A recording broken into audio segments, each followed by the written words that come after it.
কিশোরগঞ্জের ভৈরবকে জেলা ঘোষণার দাবিতে এবার নৌপথ অবরোধ করা হয়েছে। এতে মেঘনা নদীর ঘাটে 1 ঘণ্টা নৌ চলাচল বন্ধ ছিল। কর্মসূচি শেষে আগামী বৃহস্পতিবার 30 অক্টোবর একযোগে সড়ক, রেল ও নৌপথ অবরোধের ঘোষণা দেন বিক্ষোভকারীরা। মঙ্গলবার 28 অক্টোবর সকাল 10:30 থেকে শুরু হয়ে ভৈরব বাজার লঞ্চঘাট ও কার্গো ঘাটে বেলা 11:30 পর্যন্ত চলে এই অবরোধ। অবরোধকারীরা বলেন, সোমবার শান্তিপূর্ণ রেল অবরোধের সময় কর্মসূচি শেষের দিকে হঠাৎ ট্রেন চালক জোরে ট্রেনের হুইসেল বাজানোর কারণে জনতা নিজেদের সেভ করতে কয়েকটি পাথর নিক্ষেপ করে। ভৈরব জেলা হওয়ার যোগ্য এবং ভৈরব আজ থেকে 16-17 বছর আগে ভৈরবকে জেলা করার লক্ষ্যে একটি প্রজ্ঞাপন জারি করা হয়েছিল, সেটি আজও বাস্তবায়িত হয়নি।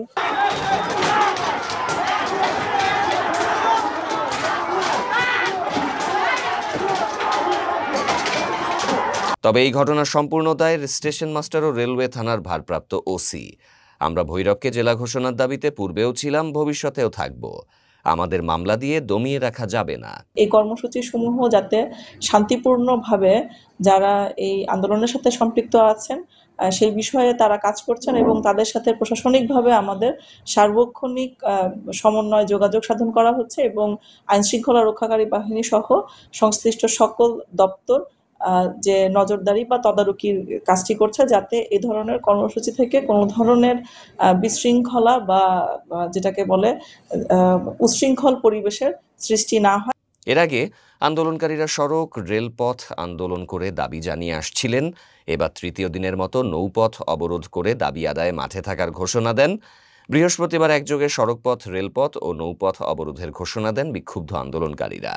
ভৈরব পৌর স্বেচ্ছাসেবক দলের যুগ্ম আহ্বায়ক খাইরুল ইসলাম পাভেল বলেন,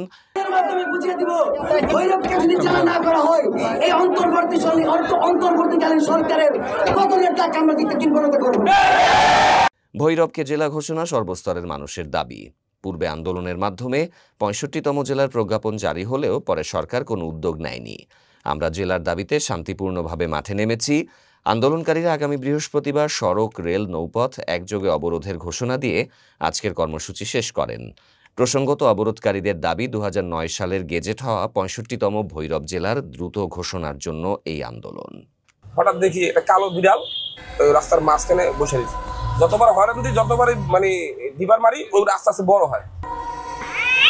মনের ভিতরে অনেক সময় ভয় ভীতি কাজ করে। অনেক সময় যদি একা থাকি গাড়ির ভিতরে, অনেকদিন আগে এখান থেকে একটা বাচ্চা রুগী নিয়ে এই আপনার হেমায়তপুর থেকে ভিতরে কেরানীগঞ্জের দিকে যাওয়ার পথে, তখন আমি রুগী উঠাইছি এখান থেকে 1:30টার দিকে রাত্র।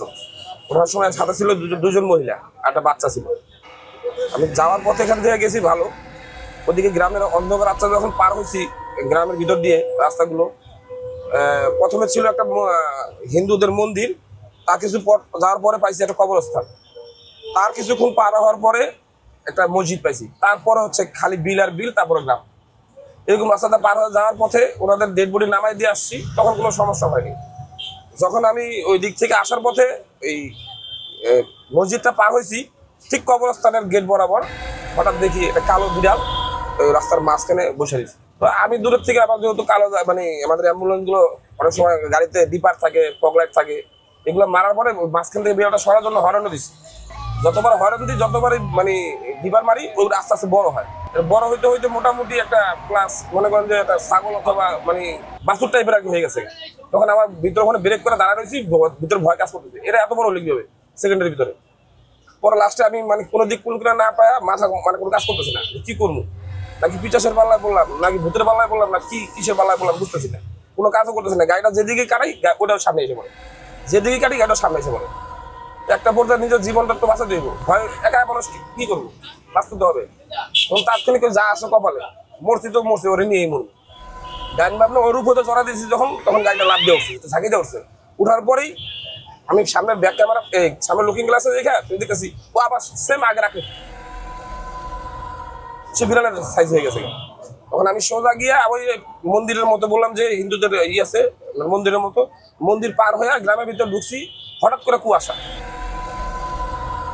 কুয়াশার ভিতরে আমার কি মনে করে জানি আমি ব্রেক করছি। ব্রেক করার পরেই কুয়াশাটা কাইটা করে সামনে দিকে পাল তোলা ঢোকা, আমার জীবনটা ওখানে বেঁচে গেছে।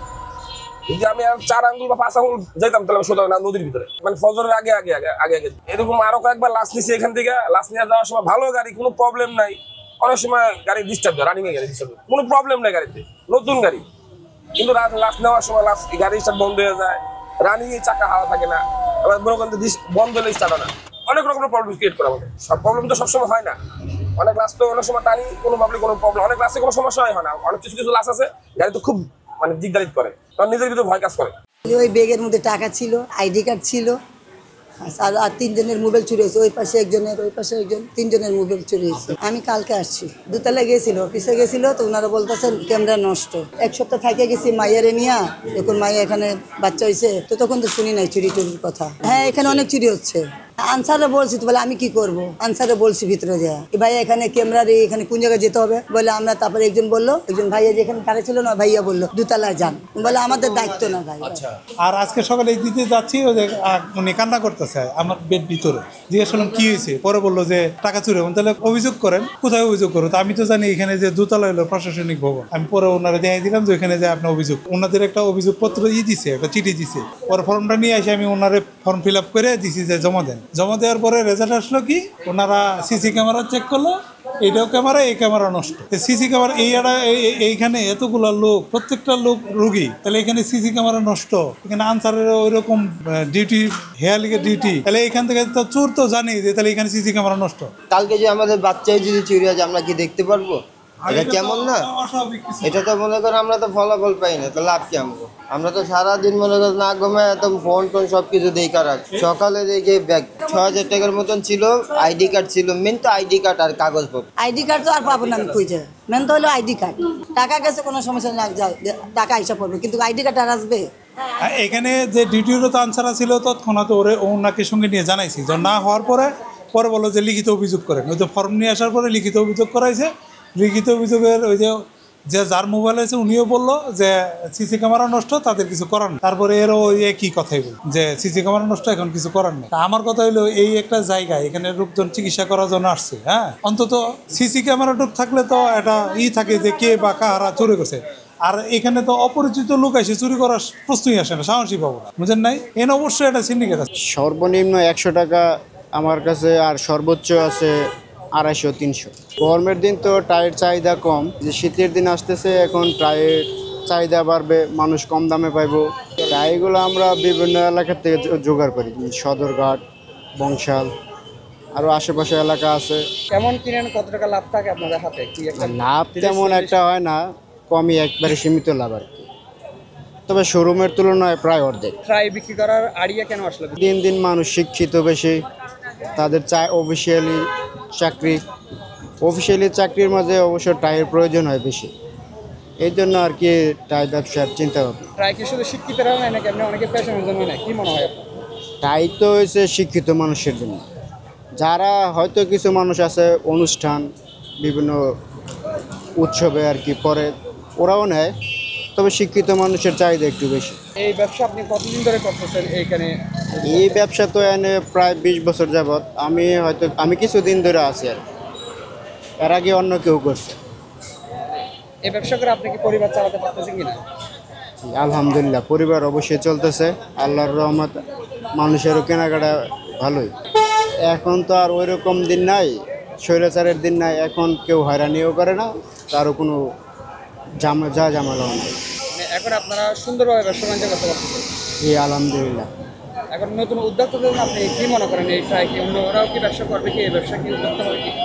এখন বা ফুটপাতে তো তেমন লাভ নেই, যারা শোরুমে ব্যবসা করে তাদের লাভ একটু বেশি হয়, কারণ আমরা ওই একবারে সীমিত লাভে আর কি বিক্রি করি। কারণ দেখা গেছে প্রায় অল্প বেতনের চাকরিওয়ালারাও এসে নিয়ে যায়, একবারে কমে পায় তো। অল্প চাকরি মানে অল্প বেতনের লোকজন আইসা তাই নিতে পারে আমাদের কাছ থেকে। কেমন প্রাইস হয়? সর্বোচ্চ কত, সর্বনিম্ন কত করে বিক্রি করেন?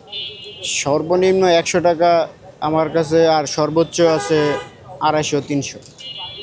মানে মানুষ নিতে পারে এরকম আপনার বিক্রি করেন? একবারে মানুষ নেওয়ার মতো আর কি, রিজনেবল প্রাইসে বিক্রি করি।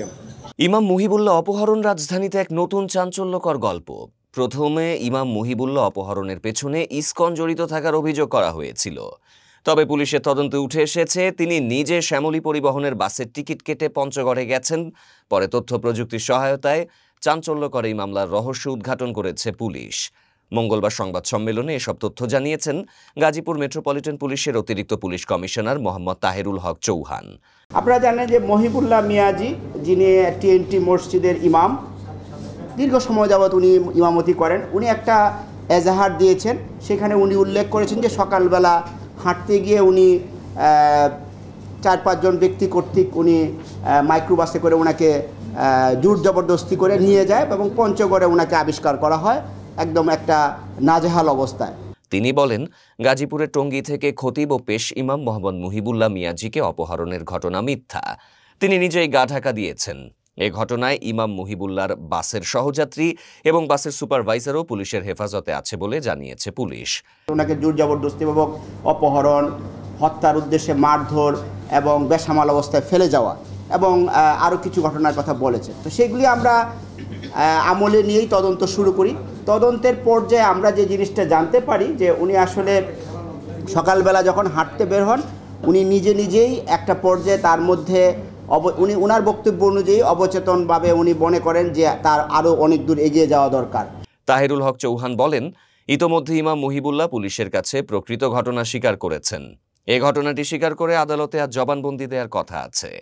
গত বুধবার সকালে টঙ্গীর বাসা থেকে হাঁটতে বের হয়ে নিখোঁজ হয়েছিলেন তিনি।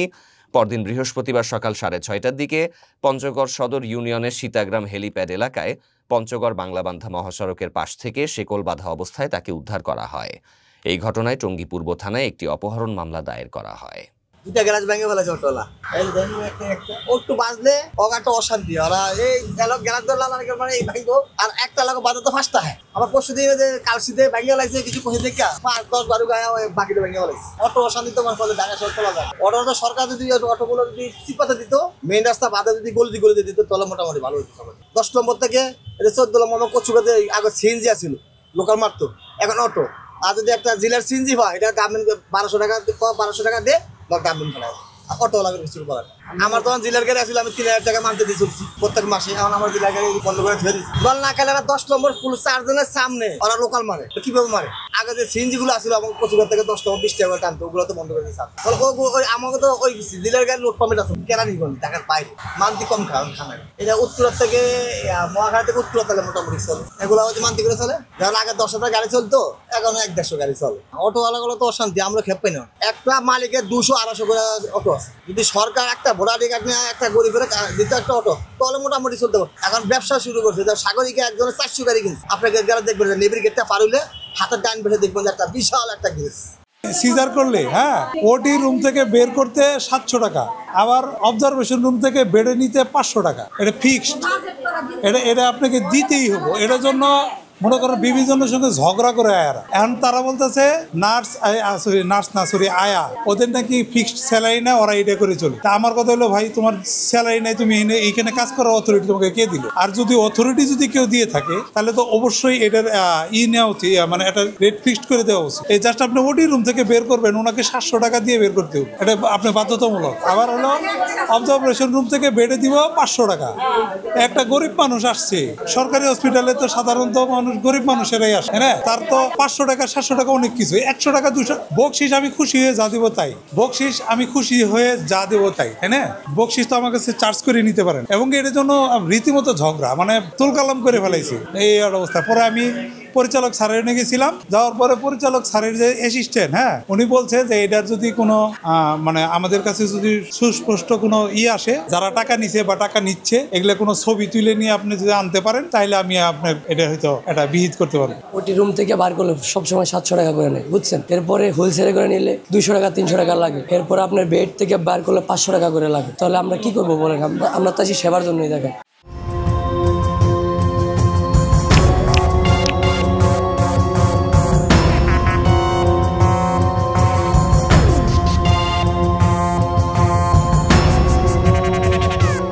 এবার অস্ত্র আইনের মামলায় ঢাকা মহানগর দক্ষিণ যুবলীগের বহিষ্কৃত সভাপতি ইসমাইল হোসেন চৌধুরী সম্রাট ওরফে ক্যাসিনো সম্রাটকে যাবজ্জীবন কারাদণ্ড দিয়েছে ট্রাইব্যুনাল। ঢাকার বিশেষ ট্রাইব্যুনাল 2-এর বিচারক মোহাম্মদ ইব্রাহিম মিয়া এই রায় ঘোষণা করেন। একই সঙ্গে আসামি পলাতক থাকায় তার বিরুদ্ধে গ্রেপ্তারি পরোয়ানা জারি করা হয়েছে। সংশ্লিষ্ট ট্রাইব্যুনালের অতিরিক্ত পাবলিক প্রসিকিউটর বিল্লাল হোসেন এই তথ্য জানান। 2019 সালের 6 অক্টোবর কুমিল্লার 14 গ্রাম থেকে সম্রাটকে গ্রেপ্তার করে র্যাব। পরে তাকে নিয়ে কাকরাইলের কার্যালয়ে অভিযান চালানো হয়। এ সময় সেখান থেকে বিপুল পরিমাণে বিদেশি মদ, পিস্তল ও বিরল প্রজাতির বন্যপ্রাণীর চামড়া উদ্ধার করা হয়। বন্যপ্রাণীর চামড়া রাখার দায়ে তাকে 6 মাসের কারাদণ্ড দেয় ভ্রাম্যমাণ আদালত। পরদিন 7 অক্টোবর র্যাব 1-এর ডিএডি আব্দুল খালেক বাদী হয়ে রমনা থানায় মাদক ও অস্ত্র আইনে মামলা করে। তদন্ত শেষে 2020 সালের 6 নভেম্বর আদালতে অস্ত্র মামলায় চার্জশিট জমা দেন মামলাটির তদন্ত কর্মকর্তা র্যাব 1-এর উপপরিদর্শক শেখর চন্দ্র মল্লিক। গত 16 জানুয়ারি সম্রাটের বিরুদ্ধে অভিযোগ গঠনের মাধ্যমে বিচার শুরু হয়। ওই দিন আসামি উপস্থিত না থাকায় তার জামিন বাতিল করে গ্রেপ্তারি পরোয়ানা জারি করা হয়। বিচার চলাকালীন মোট 14 সাক্ষীর মধ্যে 10 জনের সাক্ষ্য গ্রহণ করে আদালত। গত 7 অক্টোবর যুক্তিতর্ক উপস্থাপন শেষে আদালত রায়ের জন্য আজকের 28 অক্টোবর দিন ধার্য করেছিলেন।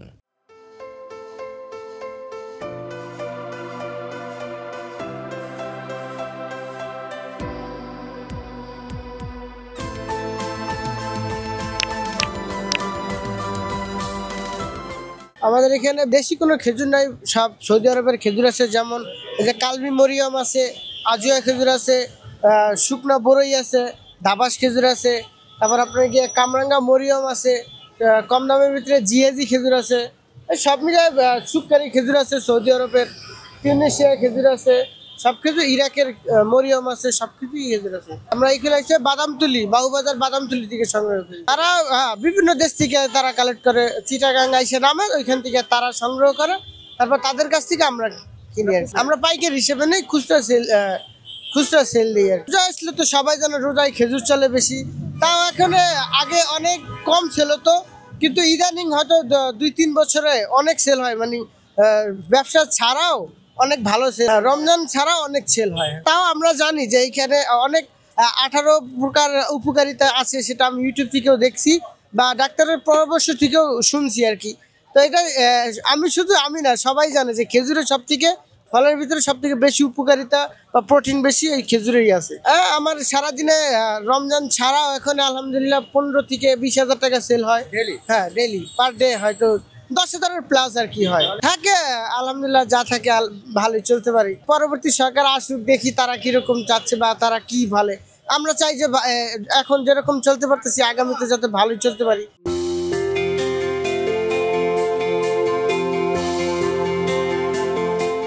আমার 20 হয়ে যায়।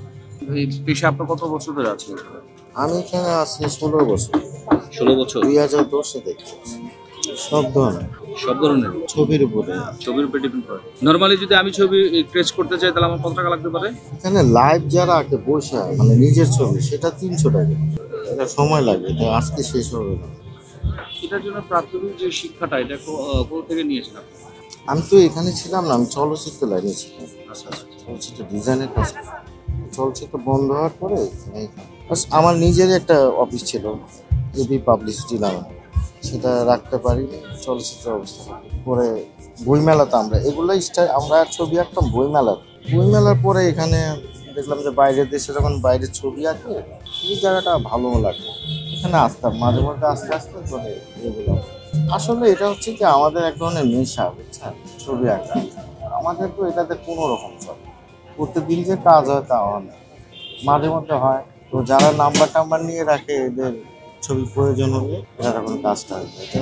এরা নাম্বার নিয়ে গেছে, ছবি পাঠাই দিচ্ছে, টাকা অ্যাডভান্স করে বিকাশের মাধ্যমে ছবি এখানে আসি, প্রতিদিনই আসি, কাজ না থাকলে এখানে আসি। ইলাস্ট্রেশনে কাজ করি, বইয়ের গল্পের ছবি টবি এগুলো, ওটা হচ্ছে মেন, আমার ওই পেশাটাই মেন। এরপর এটা দিয়ে আমার তেমন চলে না, যা সেটা হলো শখ।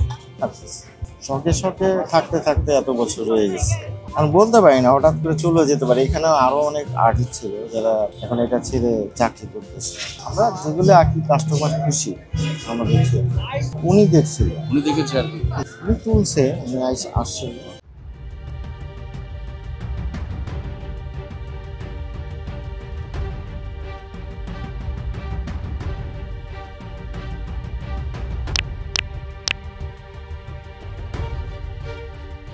ফ্রান্সের ফার্স্ট লেডি ব্রিজিত ম্যাখোর লিঙ্গ পরিচয় নিয়ে অনলাইনে হয়রানির অভিযোগে গতকাল সোমবার প্যারিসে 10 জনের বিচার শুরু হয়েছে।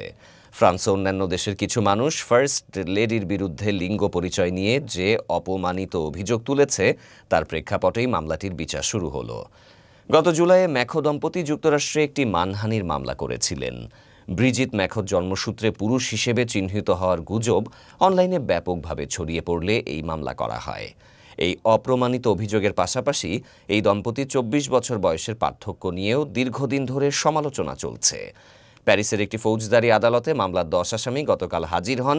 তাদের মধ্যে 8 জন পুরুষ ও 2 জন নারী। তাদের বয়স 41 থেকে 60-এর মধ্যে। দোষী সাব্যস্ত হলে তাদের 2 বছরের কারাদণ্ড হতে পারে।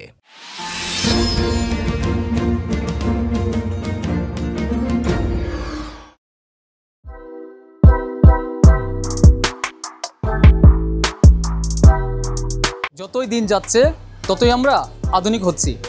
আধুনিকতার ছোঁয়ায় পৌঁছে যাচ্ছি আমরা মহাবিশ্বের দরবারে।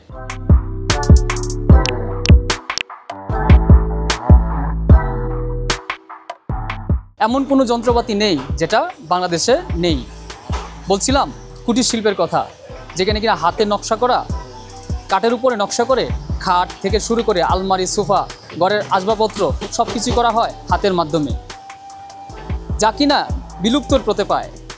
এমন একটি শিল্পের কথা তুলে ধরবো আজকের এই প্রতিবেদনের মাধ্যমে।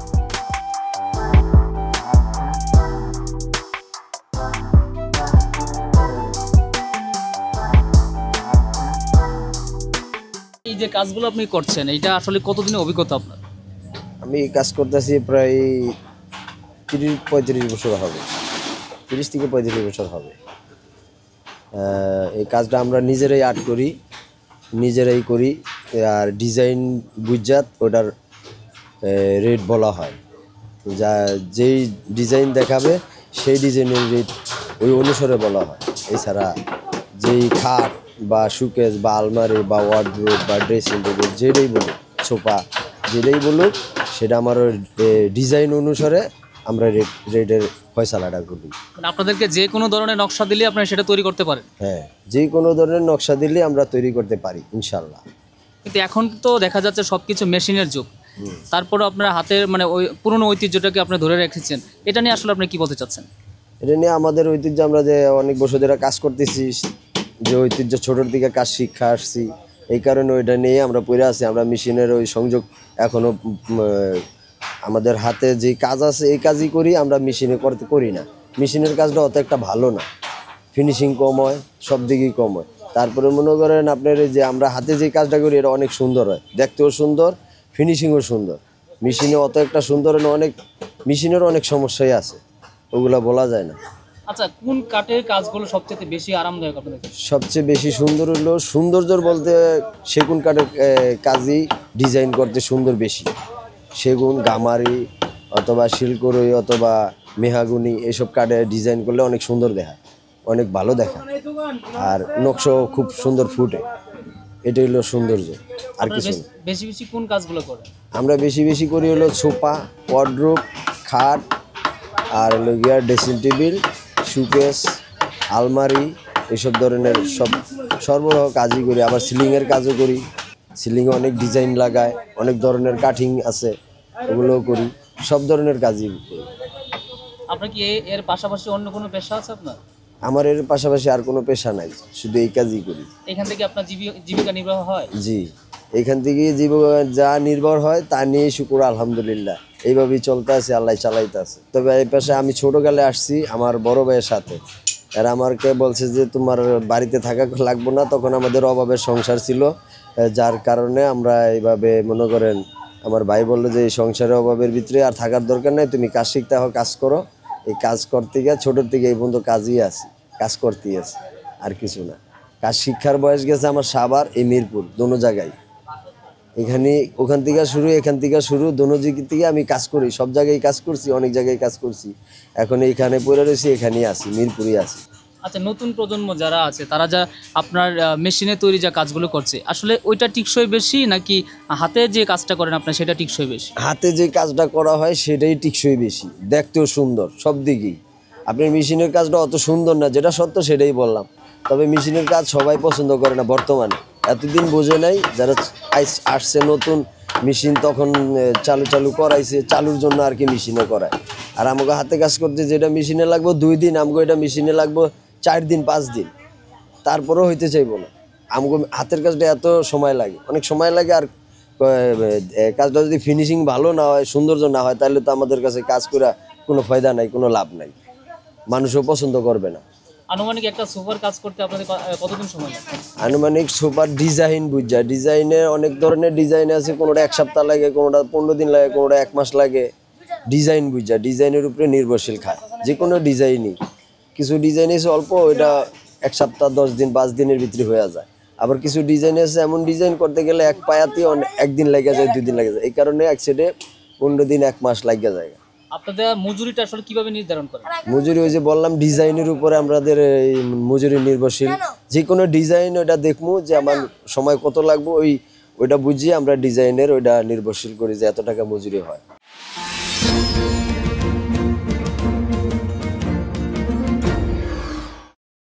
এটা আপনার আছে 9 কেজি, 9 কেজি একটু বেশি আছে, 5 মিনিট লাগছে। এই যে এটা কাটলাম 120 টাকা দিল, 120 টাকা। ভাই এখন তো বাজার খারাপ, এখন তো বাজার মনে করেন অনেক ড্যাম হয়ে গেছে গা, এখন বেশি একটা মাছ কাটা পড়ে।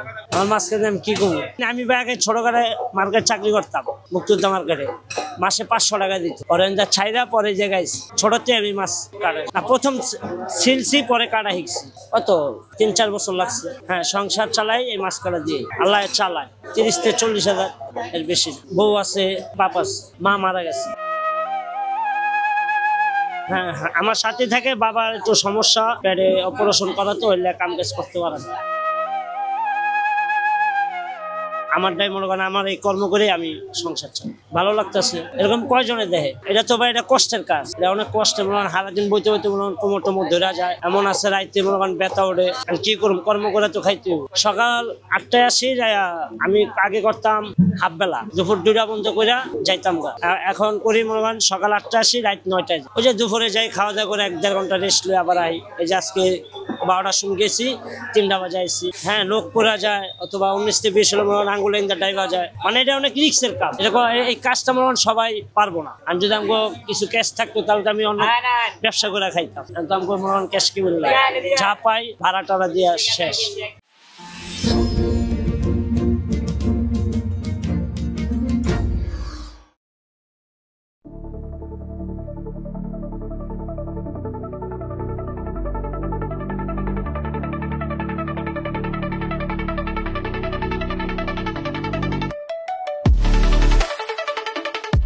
দীর্ঘ 3 যুগের অপেক্ষার অবসান ঘটিয়ে 2022 কাতার বিশ্বকাপে আর্জেন্টিনাকে বিশ্ব চ্যাম্পিয়ন করেছিলেন লিওনেল মেসি। সেই ঐতিহাসিক রাতের পর থেকেই ফুটবল প্রেমীদের মনে ঘুরপাক খাচ্ছে একটাই প্রশ্ন, আরেকটি বিশ্বকাপে কি দেখা যাবে এই আর্জেন্টাইন মহাতারকাকে? সাম্প্রতিক এক সাক্ষাৎকারে সেই প্রশ্নের উত্তর কিছুটা নিজেই দিয়েছেন মেসি।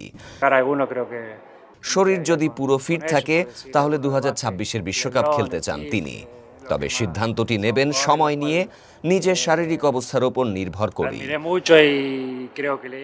যদি বিশ্বকাপে খেলতে পারি সেটি হবে অসাধারণ অভিজ্ঞতা, আমি নিজেই তা চাই। তবে আমি চাই শতভাগ ফিট অবস্থায় দলকে সহায়তা করতে। বিষয়টি আমি প্রতিদিন মূল্যায়ন করছি। আগামী প্রি সিজনে যদি নিজেকে পুরো ফিট মনে হয় তাহলে আমি সিদ্ধান্ত নেব। বর্তমানে 38 বছর বয়সী মেসি যুক্তরাষ্ট্রের মেজর লিগ সকারে ইন্টার মায়ামির হয়ে খেলছেন। ইউরোপের উজ্জ্বল অধ্যায় পেছনে ফেলে 2023 সালে ডেভিড বেকহ্যামের ক্লাবটিতে যোগ দেন তিনি। নতুন চ্যালেঞ্জ নিতে আসা এই তারকা ইতোমধ্যেই 2 মৌসুমে দলকে এনে দিয়েছেন একাধিক সাফল্য। সম্প্রতি আরও 3 বছরের জন্য ক্লাবটির সাথে চুক্তি নবায়ন করেছেন মেসি। বিশ্লেষকরা বলছেন এই সিদ্ধান্তই 2026 বিশ্বকাপে তার অংশগ্রহণের সম্ভাবনাকে আরও জোরালো করেছে। 20 বছরেরও বেশি সময় ধরে পেশাদার ফুটবলে আলো ছড়িয়ে যাচ্ছেন লিওনেল মেসি। 2004 সালে মাত্র 17 বছর বয়সে বার্সেলোনা জার্সিতে সিনিয়র দলে অভিষিক্ত হন তিনি। তারপর থেকে একে একে ছুঁয়ে দেখেছেন ফুটবলের প্রায় সব জায়গায়। 10টি লা লিগা, 4টি চ্যাম্পিয়ন্স লিগ, 7টি ব্যালন ডোর আর জাতীয় দলের হয়ে কোপা আমেরিকা ও বিশ্বকাপের সোনালী ট্রফি। নিজের ক্যারিয়ারের সবচেয়ে বড় অর্জন নিয়ে মেসি বলেন, বিশ্বকাপ জেতা ছিল আমার স্বপ্ন, সেটি ছিল আমার ক্যারিয়ারের শেষ অপূর্ণতা। এখন মনে হয় ফুটবল আমার প্রতি সত্যি উদার ছিল। এখনো পর্যন্ত আর্জেন্টিনা জার্সিতে 195 ম্যাচে 114 গোল করেছেন মেসি, যা একটা রেকর্ড। 2026-এ যুক্তরাষ্ট্র, কানাডা ও মেক্সিকোর হয়ে হতে যাওয়া বিশ্বকাপে যদি মেসি মাঠে নামেন তবে সেটি হবে তার 6ষ্ঠ বিশ্বকাপ আসর, যা ফুটবল ইতিহাসে এক অনন্য নজির হিসেবে স্মরণীয় হয়ে থাকবে। হাসিনার সময় 5 লক্ষ আসলো, এখন দীর্ঘ তো মনে কর 20 লক্ষ হয়ে গেছে, আর কোনো স্টেশন। একটা ভোট হলে পরে নিয়ন্ত্রণ আইব, ভোট না হলে নিয়ন্ত্রণ আইব না। যারা আলু 20 টাকা কেজি খাইলে হবে না, আরও জিনিসের 20 টাকা দিয়ে তোমার টাকা না থাকে, 20 টাকা দিয়ে কি কিনবা? তোমার তো টাকাটা থাকতে হবে। রাস্তাঘাটে মারামারি কাটাকাটি চলতেছে, ছিনতাইকারী আজ 12টার 7-8টার পর থেকে ছিনতাইকারী হওয়া শুরু, জানে কোনো নিরাপত্তা নাই। 2 সিটি 5,000 মনে করেন 10 লক্ষ গাড়ি আছে, দক্ষিণ সিটি 2.5 লাখ, উত্তর সিটির 2.5 লাখ, এই 5 লক্ষ গাড়ি আছে। এখন এখানে 5 লক্ষ গাড়ি থাকে, সেই সময় হাসিনার সময় 5 লক্ষ আসলো, এখন দীর্ঘ তো মনে কর 20 লক্ষ হয়ে গেছে, আর কোনো স্টেশন। মানুষের কর্ম হারায় গেছে, তারপরে এখানে আসে গাড়ি চলায়, বিভিন্ন ধরনের বিভিন্ন সমস্যার জন্য আসে গাড়ি চলায়, তারপরেও মনে করে মানুষজন চলা খুব কঠিন হয়ে গেছে। এইভাবে দেশগুলো অসলের মতন হয়ে যাচ্ছে, দিন যত যাচ্ছে এখন মানুষরা চিন্তা করছে, কামাই করার চিন্তা করতেছে, অসুস্থ হয়ে গেল। তখন একটা নিয়ন্ত্রণ আসবো, একটা ভোট হলে পরে নিয়ন্ত্রণ আইব, ভোট না হলে নিয়ন্ত্রণ আইব না। যে কোনো একটা নির্বাচনে একটা নির্বাচন না আইলে পরে তাদের সমাধান হবে না। এ দেশের এই সমাধানের করে কোনোদিন দেশ চলে না। এ হবে কি না হবে সরকারের তো কোনো বলাই যাচ্ছে না যে কি করবে, আর মাথা ঠিক আছে কি না আছে তাও বলা যায় না। এর মাথার যে পানি ঢালা লাগবে কি না ঢালা লাগবে, এটা ঠিকই মনে হয় যে আমাদের কিছু নয়। সারা বিশ্বের মধ্যে উনি ধনী, কিন্তু আমাদের কাছে তো ধনী হলো না। আমাদের কাছে মনে হয় যে আমাদের অনেক সমস্যা। যারা গরিব আছে তারা বুঝতে পারতেছে, যারা আলু 20 টাকা কেজি খাইলে হবে না, আরও জিনিসের 20 টাকা দিয়ে তোমার টাকা না থাকে, তো 20 টাকা দিয়ে কী কিনবা? তোমার তো টাকাটা থাকতে হবে, টাকা না দিলে তো আপনি কিনতে পারবেন না। পারবেন আপনি 10 টাকার জিনিস যদি এমনি দেন যে ভাই ইলিশ আজকে 1200 টাকা কেজি, আজকে 100 টাকা কেজি, 100 টাকা থাকতে হবে, না হলে তো আপনি দাম নেয়। এই যে না থাকার কারণে কি জন্যে? তোমাদের তো ইনকাম নাই। একটা প্রজেক্ট মনে করো যে কোনো একটা সরকার হলে তাদের গঠন হবে, সেই সরকারগুলো প্রজেক্ট নেবে, তাদের নির্ধারিত সময় দিবে যে 5 লক্ষ গাড়ি আছে, টাকা নিয়ে এখন 5 লক্ষ গাড়ি দিবে, এখানে এখন 20 লক্ষ হলো। যাদের কর্মগুলো বন্ধ হয়ে গেছে, সেই কর্মগুলো সমস্ত দেশের মধ্যে বিশৃঙ্খলা চলছে, রাস্তাঘাটে মারামারি কাটাকাটি চলতেছে, ছিনতাইকারী আজ 12টার 7-8টার পর থেকে ছিনতাইকারী হওয়া শুরু, জানে কোনো নিরাপত্তা নাই। ঘরের মধ্যে ওঠা লাগবে কিছুক্ষণ পরে, সন্ধ্যায় এখন 7টা বাজে, আর মনে করি 2-3 ঘন্টায় মানুষ পাইবেন না, খুঁজেই পাওয়া যায় না। তাহলে কীভাবে এভাবে চলে? আমরা বলেন যে এভাবে দেশ চলে না, এইভাবে দেশ চলে না, এভাবে কিন্তু নিরাপত্তা নাই। রাস্তাঘাটে যাবেন, রাস্তাঘাটে আপনি লোকজন বাজায় বলবেন, তাদের সমস্যা হবে, তাদের কোনো নিরাপত্তা নাই। পুলিশের সামনে দাও মারে, কেউ কিছু কয় না যে আমাদেরকে আগেও এই মোড়ে দাও মারলে ওই মোড়ে ভাগে চলে কয় যা গা তোর মনে তুই চলে যা। এটা আমরা কোনো অবস্থায় বললাম?